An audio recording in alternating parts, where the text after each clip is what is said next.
श्री स्वामी समर्थ. तुम्हा सर्वांचे पुन्हा एकदा स्वामी कृपा या चॅनलमध्ये स्वागत आहे. अधिक मासातील पुण्याचे महत्त्व आणि देवीच्या कृपेचा विशेष अनुभव सांगणारी ही कथा काशीतील मंगळागौरीची आहे. या कथेतील मुख्य पात्र आहे मेधावती नावाची एक धर्मप्रवृत्ती स्त्री. अधिक मासात तिने आपूपदान, वस्त्रदान, अन्नदान, दीपदान, मौन भोजन, उपवासाचे विविध व्रत केले आणि तिच्या भक्तीने आणि समर्पणाने तिला पार्वती महादेव यांच्या कृपेने काशीतील मंगळागौरीचे सौभाग्य लाभले.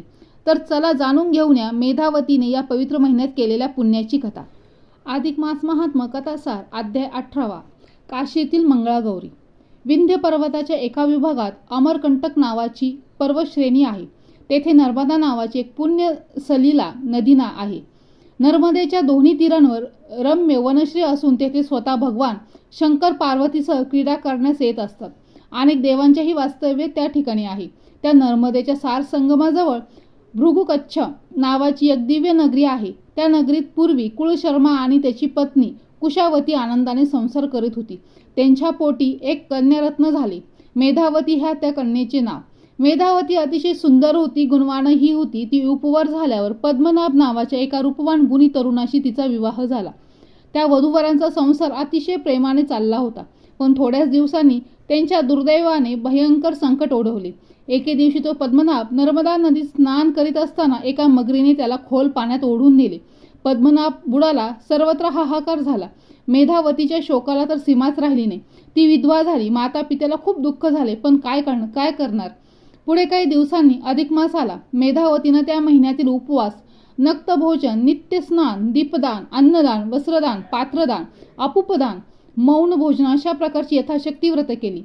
नियम पाळले. भगवान पुरुषोत्तमाची, राधाकृष्णाची पूजा, दर्शन, नामस्मरण वगैरे सर्व केले.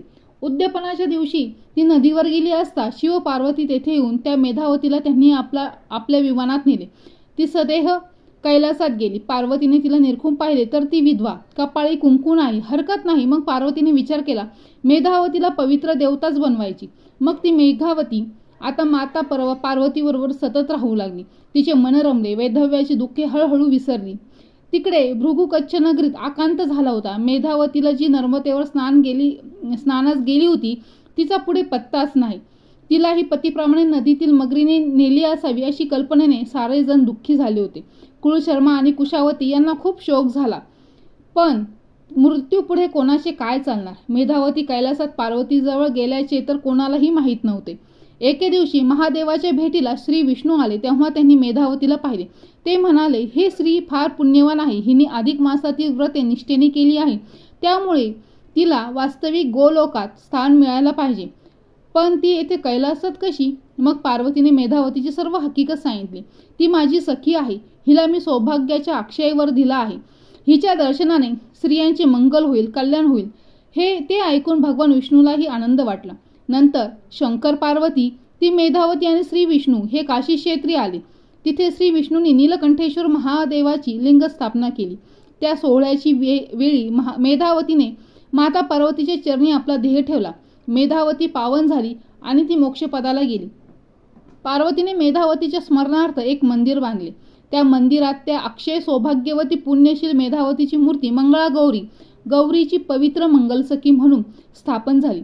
काशीतील त्या मंगळागौरीच्या दर्शनाला अद्यापही लाखो लोक जातात आणि धन्य होतात. भगवान विष्णू म्हणाले, लक्ष्मी अधिक मास व्रताच्या पुण्याईनं मेधावती मंगळागौरी झाली. ती कथा मी सांगितली. आता पुढे 19व्या अध्यायात विप्रदासाची कथा सांगणार आहे. ती तू शांतपणे ऐक.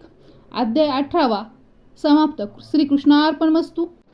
तर अशा प्रकारे मेधावतीने अधिक मासात केलेल्या व्रतवैकल्याने तिला पार्वती महादेव आणि विष्णूंची अपूर्व कृपा लाभली.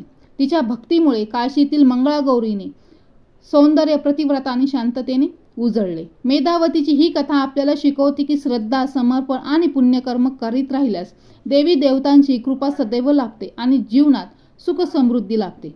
तर पुन्हा भेटूया नवीन कथेमध्ये. तोपर्यंत श्री स्वामी समर्थ.